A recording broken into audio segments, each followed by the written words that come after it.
All right, and we're live with episode 1 of the Cold Shower Podcast. I want to thank everybody for joining us. I'm really excited for this episode for a number of reasons.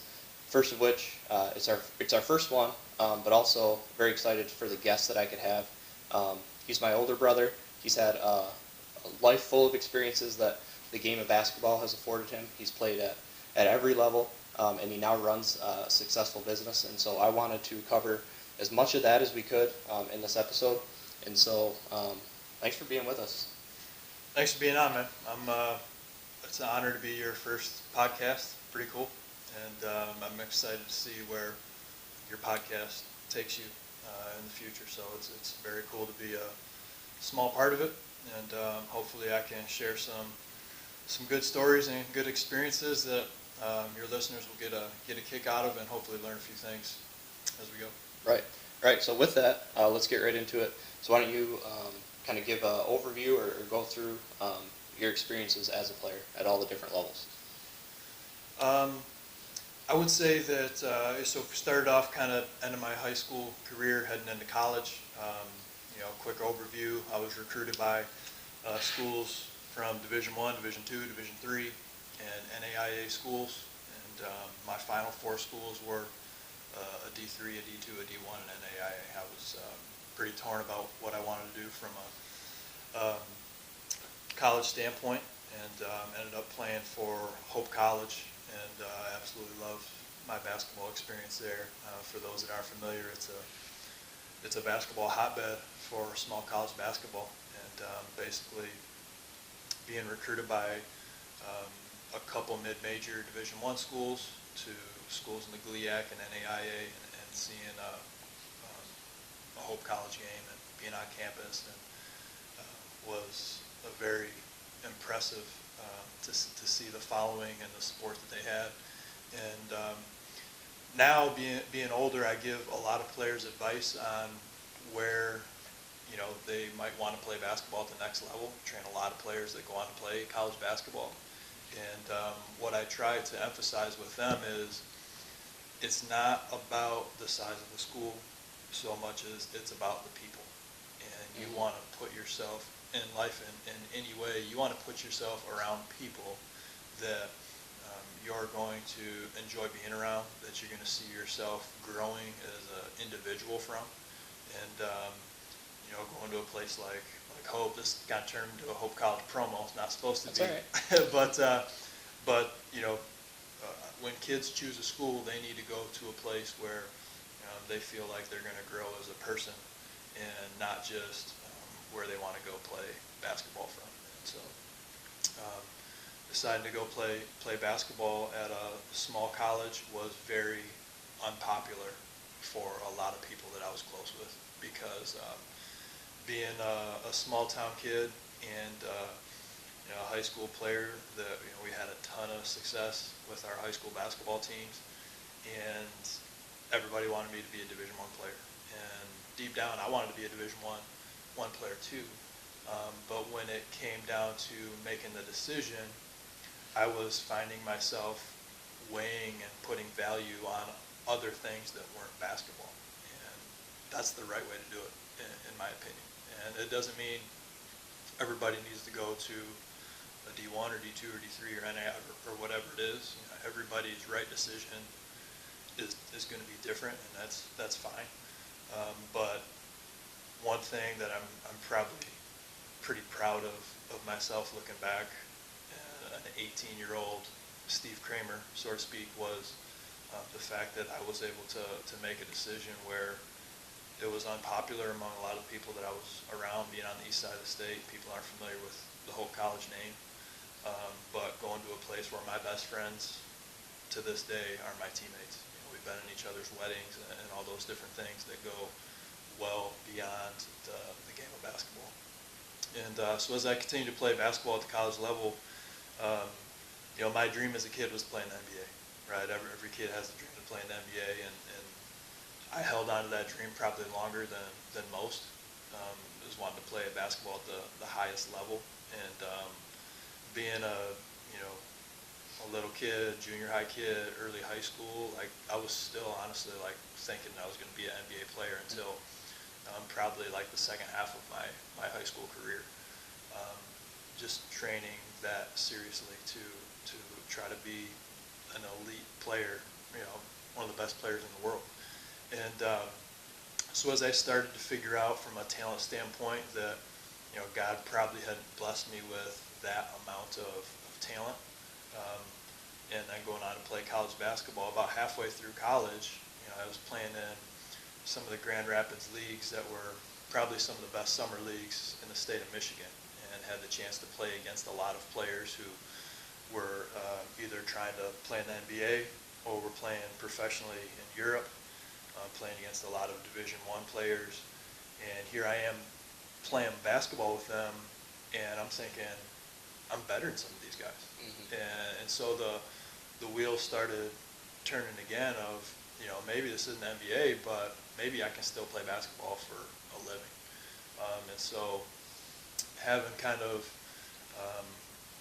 my goals change, and then that coming back into the fold again, probably my junior year of college, saying, I think I can go to Europe somewhere, and somebody's going to pay me to play basketball for a living. And so I started to get that goal, that emphasis on what I wanted to do for a career again.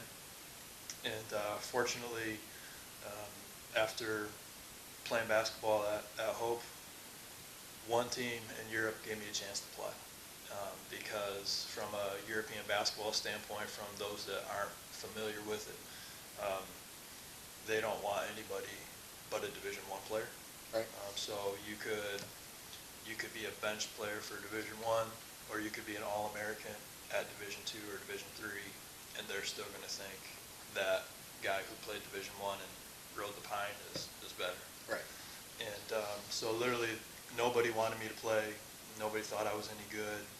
The only reason I got a chance to play on one team overseas was because I had a former teammate, Greg Emick, who got one shot to go over there. And he played in a small league, and he was like the best player in the league. And so he moved on to play in a higher level. He was leaving this team. And so that club that he was with was looking for another guard. And he's like, well, I know a guy who would do really well here.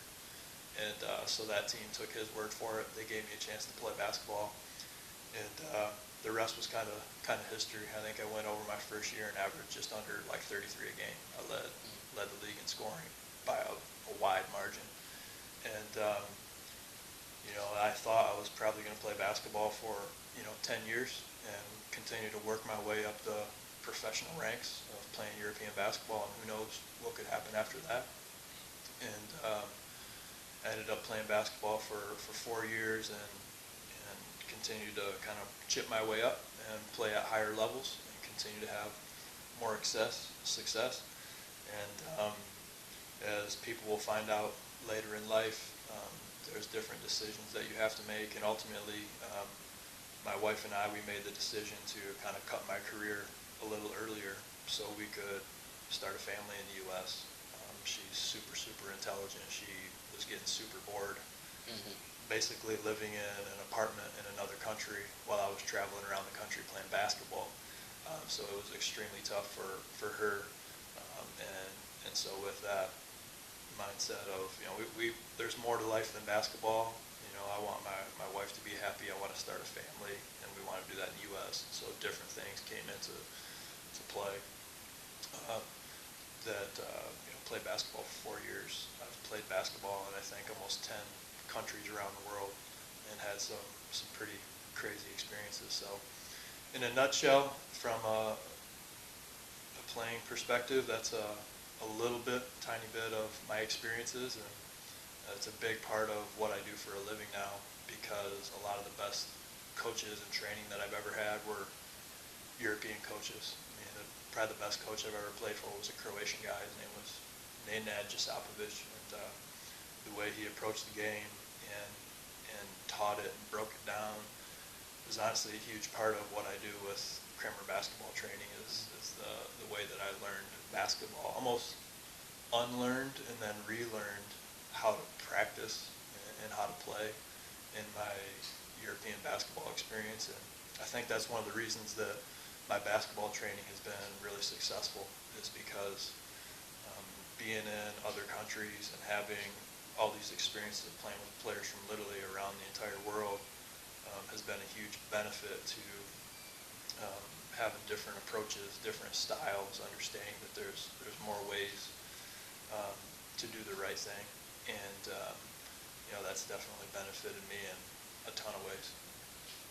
Yeah, I think we could break down your experience playing overseas so much further, and I know that we'll get you on other episodes to maybe share some more of those stories and stuff. But I love how you kind of said maybe you hung on to that dream a little longer, that NBA dream, than the average person.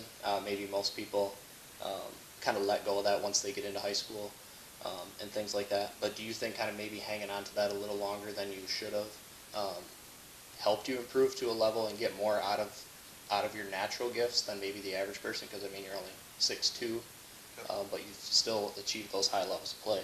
No question. I think that anybody that wants to be successful in whatever it is they do, they have to have an extra level of optimism and confidence in their abilities. And so I think the fact that in a lot of ways I overestimated myself allowed me to play basketball at the professional level against guys that were playing. I played against guys from the NBA, the G League, Big East, Big Ten. I mean, guys that you've watched, on TV and March Madness. I've played against those guys, and I've got the better of a lot of them when we've played against each other. And so although that wasn't the NBA, having a confidence in the effort and the time and the work that you put in and really believing in yourself, no doubt gave me a chance to, in a lot of ways, play above what my talent level was. I think if you were to see some of the teams that I had the chance to play on, and you were to just line all the guys up and pick teams, there's a good chance you're going to pick me last.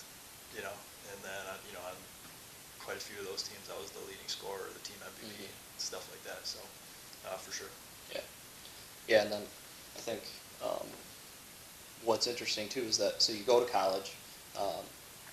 Maybe once you let go of that NBA dream, you're like, okay, well, I'm going to try to get a little bit of school paid for, go play in front of these thousands of fans for 4 years, get my degree while I'm there, and then get a run-of-the-mill job.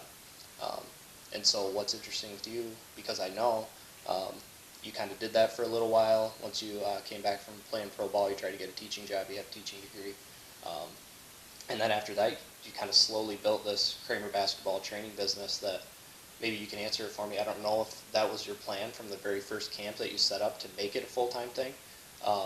But now, you're 33, 34 years old, and really you're still playing basketball on a daily basis, training people and things like that. So it has become a long-term thing for you as far as the game of basketball.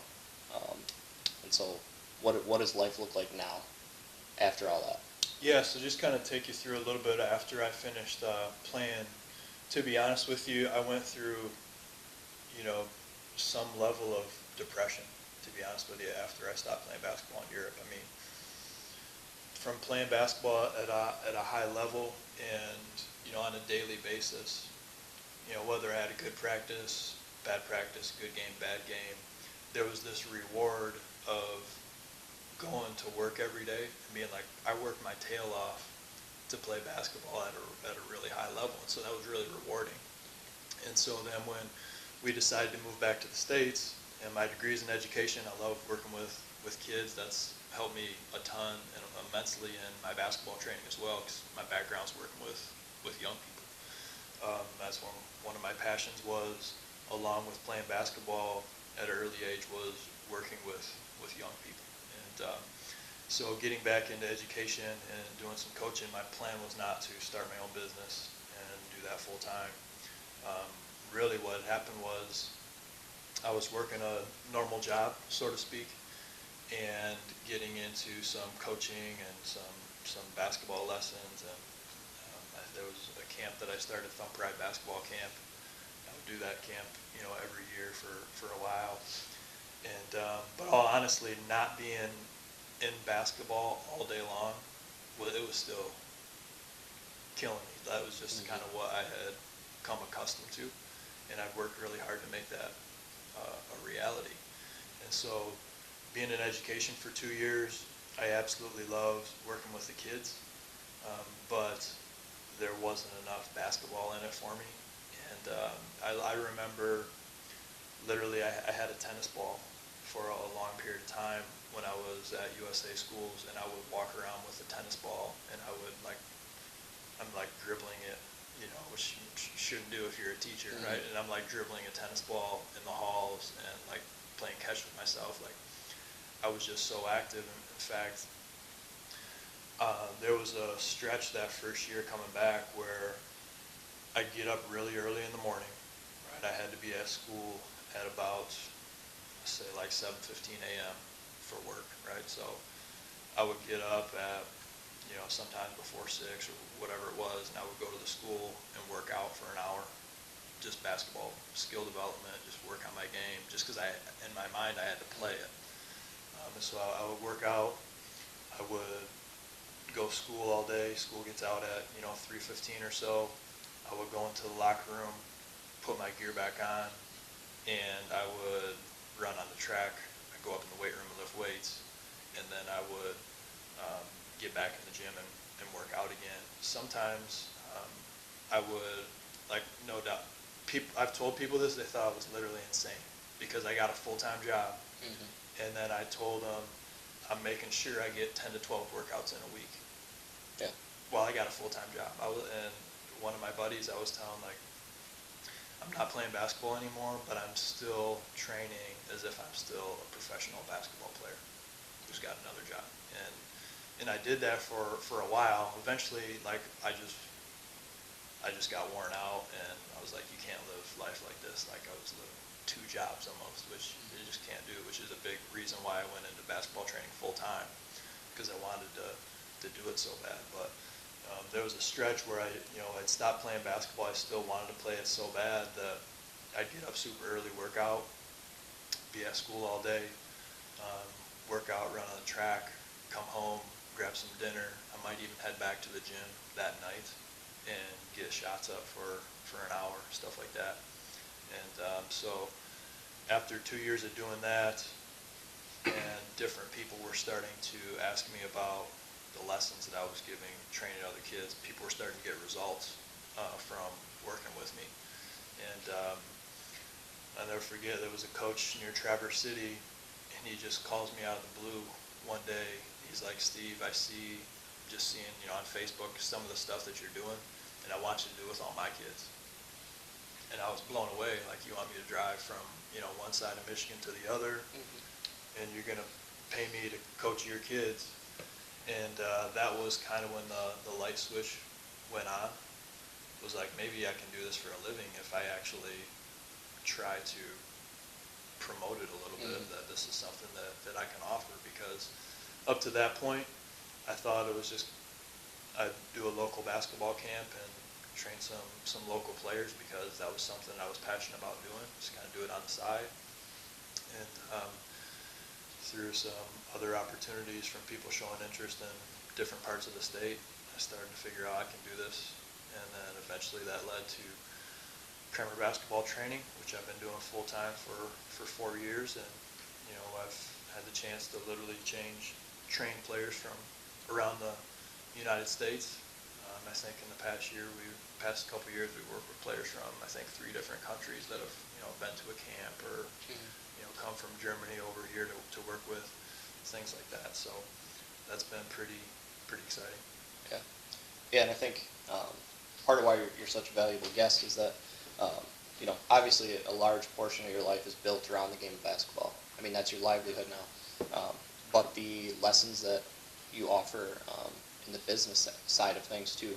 And so I wanted to kind of ask, for those that maybe aren't into just the basketball portion, is do you think there's a lot of parallels between being a successful athlete? So where do those intersect? Maybe what lessons did you learn on the court that you're now applying to your business, because you built that business from the ground up, just like you built yourself as a player starting at a very young age. So I don't know if there's those parallels there. Yeah, there's definitely a lot of parallels. I think kind of the 4 pillars of how I try to live my life are, faith, passion, service, and sacrifice. And, thinking about those four things, those can apply to anything that you're doing in life. So, I provide those from a basketball perspective, but really that's something that you can look at from any way, because I've been a Christian close to my whole life, and I feel like that's also been something that has allowed me to take some risks and chances from a basketball standpoint, from a business standpoint, from all these different areas of life, just because I feel good about where my foundation is. Right. And I know if I try out for a team and I don't make the team, or if I try to start a business and the business fails, that's not the end of the world. Like, there's much more to life than your job. And so that's been a huge foundation for me. And, I really feel like God gave me a passion for the game of basketball, and he gave me a passion for working with people. And so I think if people can find something that they really can't stop thinking about, you need to think about going into that at least part-time or doing something on the side that you're passionate about. Not necessarily that you might even make money doing it, but you need to be involved in something that you love. Because if you're spending so much time thinking about, man, I'm really passionate about this specific thing, and you don't give it a try, you're going to regret that forever, right? So you have to be willing to jump in sometimes and take some risks. And I think today more than ever, if people are willing to gain a little bit more of a service mindset than a sell mindset, or follow me or like my page and all this stuff, but if you can really focus whatever it is you're passionate about in some type of way that promotes a service to other people, there's going to be value in it. Somebody's going to want whatever that is, because you're a person that is thinking about, in my case, I'm thinking about basketball all the time. Well, there's plenty of people out there that want to improve their basketball team, and they want a person who is that dedicated to improving other people. And so, just faith, the passion, that service, and then if you combine that with being willing to sacrifice some time. And from a basketball experience, I remember playing basketball and being home in the summer. We'd often have a three, depending on where you were playing overseas, it was give or take around a 3-month off season. And being home during the summer, a lot of times I go to the gym on Friday nights when people wanted me to hang out. There's family dinners and different types of things, but I would usually sacrifice my Friday nights in the off season during the summer, because in my mind that was an extra workout that was going to give me a lot of confidence to be successful. And I truly feel like it did, because while I knew other people were partying and eating junk food and doing a movie or whatever it was, I was getting an extra workout in the gym on a Friday night. People don't generally work out on a Friday night, right? So doing that type of sacrifice on a consistent basis, and just that compound effect of that building and building and building, gave me so much confidence in what I do. And now with my business, it's the same thing, because there's a lot of people that do basketball training and basketball lessons on the side. Like, they do it a little bit. I won't mention the name, but I was talking to a guy, and he was saying, oh, yep, I'm a basketball trainer. I was a basketball trainer for so many years, and blah, blah, blah. And so I was asking him some questions about it. Well, it turns out he was a teacher. Like, he had a teaching job like I used to, but like, he wasn't a basketball trainer. He did that a little bit, right? And there's a big difference between doing that and being 24/7. This is what pays the bills for my wife and my daughter and all that. Like, that's what I've sacrificed and dedicated myself to. And I'm fortunate enough that it's kind of built up to that, and I'm kind of excited to see where it continues to take me from here. Right. Yeah, just because I have a little bit of the inside info, being your brother, I've seen the way it grows on a month-to-month, yearly basis. How you're able to book your calendar way in advance because you have these opportunities to run these clinics or train individual players and stuff like that. And so clearly, you're an entrepreneur. You've built that business, and it seems like being an entrepreneur now in society, whether that's kind of led by the millennials or whatever generation, it's a hot thing right now. Like everybody wants to go into that, and I think oftentimes they see the most glamorous parts of that.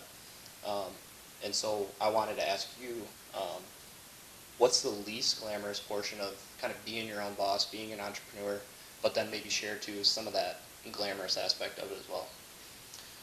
Yeah, I think for me being so passionate about what I do, the glamorous part to me is probably the unglamorous part for others. The fact that I can literally create workouts and programs and be in touch with coaches on a daily basis. I couldn't tell you how many coaches I talk to every single day through phone, text, email. That is glamorous to me. I mean, that's what I want to do. So for the most part, I'm an introvert, and so a normal day will be spent in my office. You know, obviously I'm working out and training, but a lot of my day is spent alone in my office, whether it be contracts, working on player development, workouts, creating new programs. We just created a new online training program that I'm continuing to build out, which is hundreds of videos, hours of content and footage, just a true video database, and just creating different types of basketball programming, workouts, content, services for other coaches and players. That is the glamour to me. And I think, like you said, a lot of people that are looking at starting their own business and being an entrepreneur, they're looking at the glamour side of maybe the result of somebody who's wealthy, or they can go on a vacation whenever they want, those different types of things. And if that's your goal, you're not going to cut it as an entrepreneur, because you have to love the slow process of literally building something from nothing. My first year of having my own business, I literally made hardly any money for an entire winter. And my schedule was I would wake up, go to the gym and train. I would come home and get my laptop out, and I created basically 4 Cramer basketball programs at that point. I created an attack program, a game situation program, a shooting program, and a finishing program. And it took me a whole winter to create what this would look like. So I would go and work out. I would sit by myself on a laptop writing what this would look like from a player development standpoint. And then I would go work out again later in the day, work out twice a day. And that was what I found joy in. And I think anybody that is going to be a successful entrepreneur needs to love that kind of grind with whatever it is that they really like to do. Living, breathing that throughout the day. That's when you got a chance to be successful. Much more than building a following and taking cool pictures of yourself. That's not going to do it. Right. So you found maybe the least glamorous of the grinding aspect of being an entrepreneur. You actually enjoyed that stuff. Now I know there was great risk involved with you deciding to do this while starting a family and things like that. This wasn't all laid out for you. You probably at the time wouldn't have even known that however many years later that you could be here now with the clientele and things like that you have. So what are some of those barriers or obstacles, or can you think to a specific time where you were like, man, I thought I could make this work and now I'm not so sure because you ran into something? Yeah, I would think for anybody that's trying to start their own business, it's going to take longer than you think. And for me, starting my own business, I had a little bit of a thought process of I'm just going to be able to tell people that this is what I do full time now, and everybody's just going to start coming to me, which, looking back on it, is an extremely stupid thought, but that's what I thought was going to happen. And realistically, it's any type of work is about the relationships that you have, building trust with your clients, and that takes time. And so with anybody who's trying to start a business, you got to be willing to just this slow growth and development. And that's really what it took. In all honesty, like it was really, if you're just looking at it from a financial side, it was frustrating for 2 years, the first 2 years, but just having this belief in the back of my mind that this is growing, like there are signs that what I'm doing is working, and my background from a player, from a coach, from an education level, and I just have to be patient and keep working my butt off, and it's going to continue to grow, and it has continued to develop. I mean, Cramer basketball started in Ohio, but I'm from Michigan, and so I literally started a business in a state where I didn't know anybody. I started Cramer basketball training and didn't know one person, and all of that was just me trying to meet people, trying to make connections, and most people turn you down, they shoot you down. They don't know who you are. They don't trust you because you have no history with them. But if you can continue to be persistent and somebody gives you an opportunity, you make the most of that opportunity, and things are going to grow from there. And that's kind of what my business has been. A couple people gave me a chance, and now it's developed into a full-time job. That it was kind of funny. I was offered a job by somebody that I just met like a week ago, and I explained a little bit of what I do for a living, and they didn't know, like they had no idea that like this is a legit business. This is what I do. They thought it was like some little side thing. They offered me a job in their company. They thought I'd be a good fit, which was pretty cool, right? But there's definitely a misunderstanding of kind of what I do, because it even though entrepreneurship is becoming more popular among like the millennial side, people that are older than me totally have no idea what I do, which is fine. But it's pretty funny to hear people kind of talk about what I do, and they'll kind of talk down on it a little bit, like they'll feel sorry for me, and I'm like, no, like this is, like I'm pretty happy with myself. You know what I mean? And different people will ask, like, Steve, so what do you want to do? Like, what's the plan? I was like, I'm living my plan.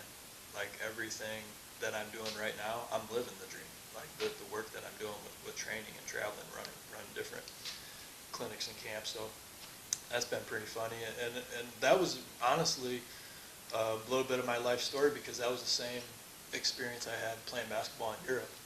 Was there were people from all over the map, just across the board. There were people that thought I was like equivalent of an NBA player, which is not true. And then there were people who literally asked me, like, can you really make a living playing basketball? Like I told them I played basketball in Europe for my job, and they thought like I had another job in Europe and I was playing some basketball on the side or something. I was like, no, this is like a legit job. Like I got a car and an apartment and like all this stuff, and it's all paid for. And so it's unusual, I know, but it's also been really rewarding to be able to take some risks and see the reward of those risks, and really believe in yourself and putting in the work. Right. Yeah, I like how you said, there's a couple things I wanted to hit on. The being patient aspect. So you had said, even though maybe if you could graph it out, that your business wasn't going up necessarily, those changes that were being made, those improvements to your business, maybe weren't measurable by income or anything like that. And so you said being patient. And I think what a lot of people confuse entrepreneurship for, and I think I heard this on another podcast, the guy had made a joke. He'd said, like, just because you're unemployed doesn't mean you can claim to be an entrepreneur. And I thought That's good. I thought that was so true. That's good. So in that same aspect, being patient while pursuing this entrepreneurship doesn't just mean sitting around. You are still working.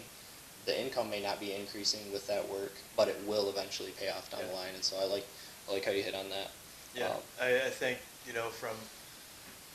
it's just kind of funny because when it comes to being an entrepreneur, you have to do so much work on the front end without seeing a reward. And you got to trust and believe that that work is going to pay off on the back end, right? Mm-hmm. So for me, that front end was 2 years, really, of just trying to make the ends meet. And then all of a sudden, like year 3 hit and my business just went like, when people that you've never met are finding your phone number and finding ways to get a hold of you, and they want you to go and train them. Or, every week I get emails from people I have no idea who they are that want me to train their sons and daughters. Most of the time I can't, just there's travel, there's too much going on. But it's because of all of that work on the front end that I put in, where now I'm fortunate enough that there's so many people that want to work with me, and I just have to tell them, no, can't do it. And that's been a blessing of that patience and that persistence and believing in the work that you're doing. Yeah. And then you'd also mentioned, too, how it can be difficult to explain exactly what you do. And so I think that's true with entrepreneurship or starting your own business. In general, it can be difficult just for a normal venture to try to explain to somebody what you're doing. And I can only imagine it's probably magnified when that entrepreneurship avenue is basketball. It's a sport. Yeah. People see it as a game. It's not the way to provide for your family and things like that. And so do you think there's a lot of misconceptions about what you do? Have you found yourself to be judged by some of that stuff? Because I know a lot of times people will say when you meet somebody for the first time, their first question will be, what do you do for a living? And for a lot of people, they ask that question so that they can then say, well, how much am I going to respect this person because they're doing this? And so do you think you're judged a little bit on that stuff? What misconceptions are there? So great question. I think that, again, people that are a little bit older and people that don't understand just with the use of technology and the ways that you're able to really monetize yourself in all different avenues, they're almost like taken aback when you tell them that you do basketball training for a living. And from realistically, from a business, I do camps, I do clinics, we have gear, we have online training, we have DVDs, I do speaking. Like, the streams of income are all over the place, so, but people don't think of that necessarily firsthand when you say, like, you do basketball training. But the areas to run a business when you are an entrepreneur and create income for yourself are very vast, which is a huge, huge asset compared to, if I work for a certain company, and that there's no shame in that, right? But that's the company that's paying me, and whatever they're paying me, that's what I get. Whereas with me, the opportunity to grow, there's not necessarily a ceiling as far as revenue and those different types of things. So it's scary for a lot of people. It's hard to understand for a lot of people, but the people that are kind of in on that and have some experience of either doing it themselves or they know other people that have done it before, because they understand the grind and the effort and the sacrifice and the risk that is involved in starting your own business. And I think some of the people that respect me the most, thankfully, are the people that I work with the most. Being predominantly high school basketball coaches and parents and players. And that's all I need to be concerned with is providing value to them and other people on the side that I say I do basketball training for a living, and I might tell them a little bit about it. And if they don't think much of it, it's cool with me. Right. Yeah, it seems to be the trend with kind of how you've operated, because you mentioned in the very beginning, like, I picked a college that wasn't as popular with my community, because everybody wants to be able to say, Steve Cramer, I went to high school with this guy, he now plays Division I, or whatever. And so I think a lot of times for you, it looks like your success has often been a result of having to make that unpopular decision, just like, pursuing this avenue that probably didn't make sense to many people outside of you, but you had that bigger plan and thought that with your passion and the value you could provide people, that you'd be able to turn this into something which you clearly have. And so I want to get a little more specific. You'd mentioned like streams of revenue.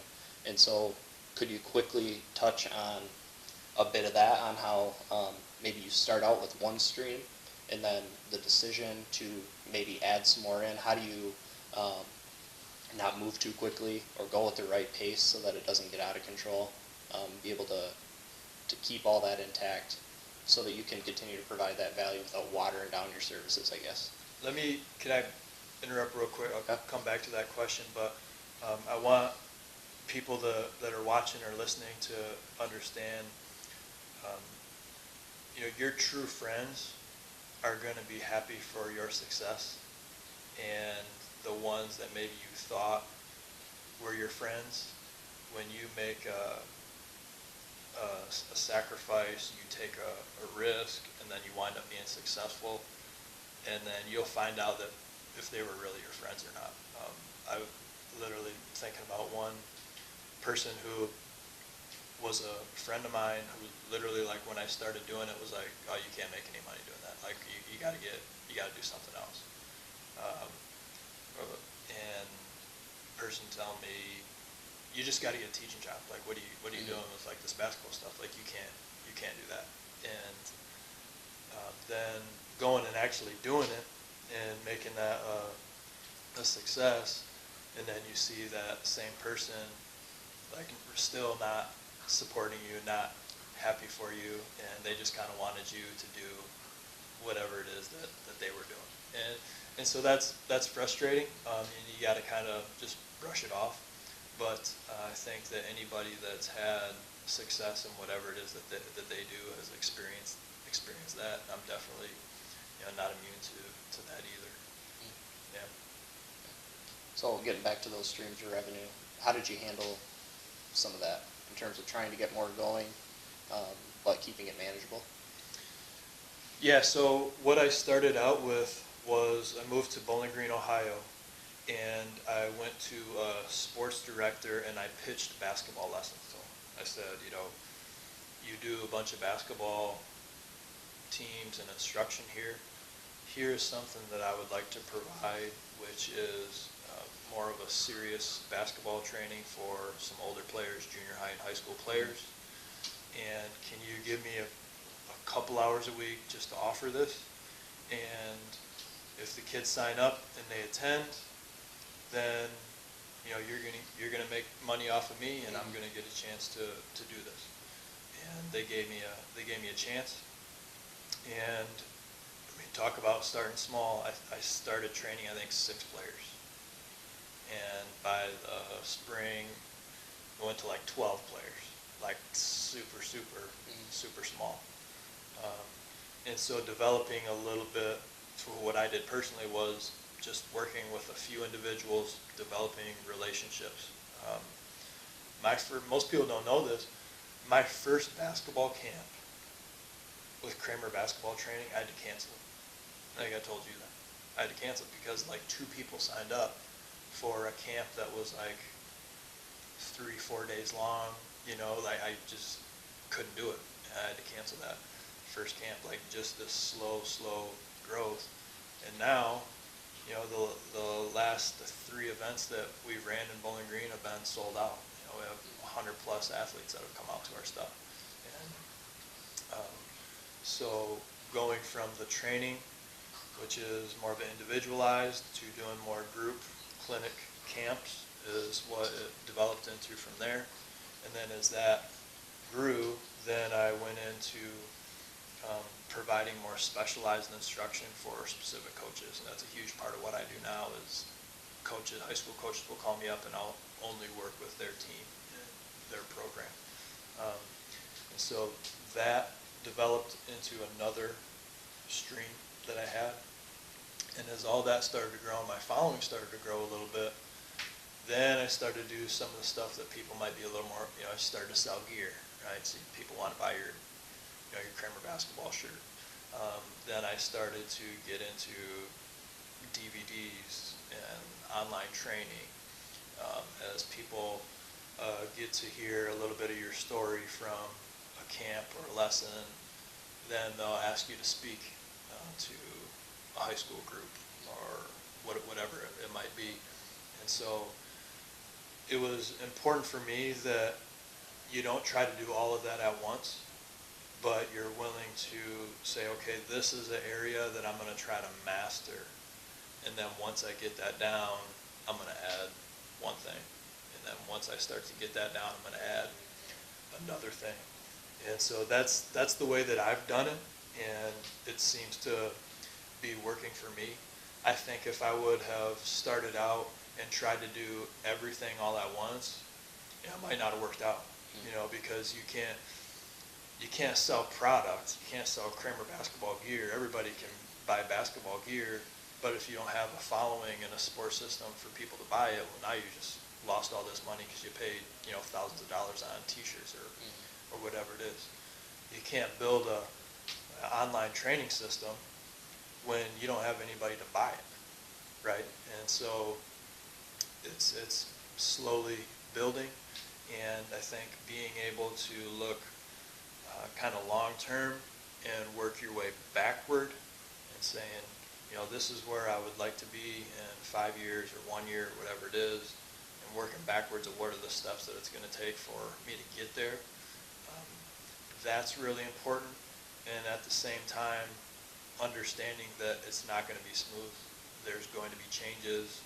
Those ideas that you have might need to change in order for you to find success in whatever it is. So being willing to roll with the punches, so to speak, as you continue to build out whatever your business is necessary when you're an entrepreneur.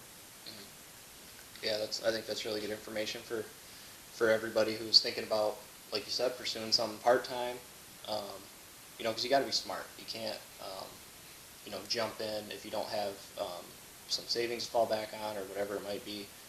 And so it is okay to do some of this part-time and either keep it that way, or if it's something that's just eating at you way too much, like you with basketball, that was not an option to be part-time. You need to be in it full-time because that's what you felt like you needed to be doing. But even like you said, I was playing basketball, and then I didn't go full-time into basketball training. I had this 2 years where I was in education and started to kind of do a couple things on the side, and other people started to ask me to be involved. And I think that's one thing that I would really recommend to people that want to get into a training or a service is you don't have to go, honestly, you don't have to go all in from a financial standpoint. Just play with something. Like you have your main job, that's what's paying the bills, and just get started in something else that you're passionate about. And maybe it's going to stay that way. Maybe you're going to find out you're not as passionate about it as you thought, or maybe it's going to continue to develop like it did for me, and you're seeing the signs of, boy, if I just develop and give the time to this 24/7, it's going to grow into something that is actually going to pay the bills and provide for your family. Right. Yeah, man, I think this was a great episode. We got to glean a lot of lessons from your playing days, but also now as you transitioned into owning your own business. And like I said earlier, we could go into a lot further detail about each of those topics, and I do plan to in later episodes. I can access you, you're my brother, so we're going to get you on plenty more of these. So now I just want to kind of plug my stuff, and then I'll give you the opportunity at the end to plug your business, because I want people to know that we're very accessible. And so if there's any like questions or concerns or comments that you would have for what I'm doing with my podcast, please reach out.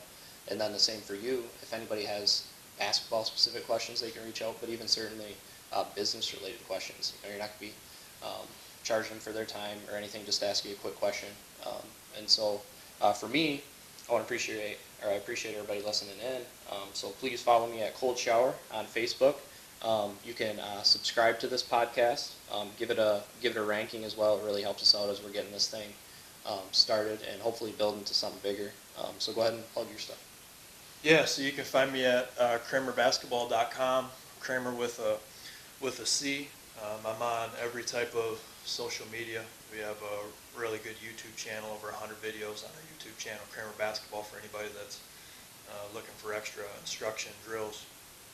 And if you're interested in any of the camps, events that we have going on, our online training program is just coming out, and it's starting to blow up a little bit. People are loving the program, where you can access all my workout stuff right through your phone, and so you can dig into all those different things or contact me right through my website at cramerbasketball.com. All right, excellent. Well, hey, we appreciate you being on this first episode. And for your listeners, stay tuned. We're going to bring plenty more content to you guys. And so thanks for listening. Thanks, man. Appreciate it. Good work.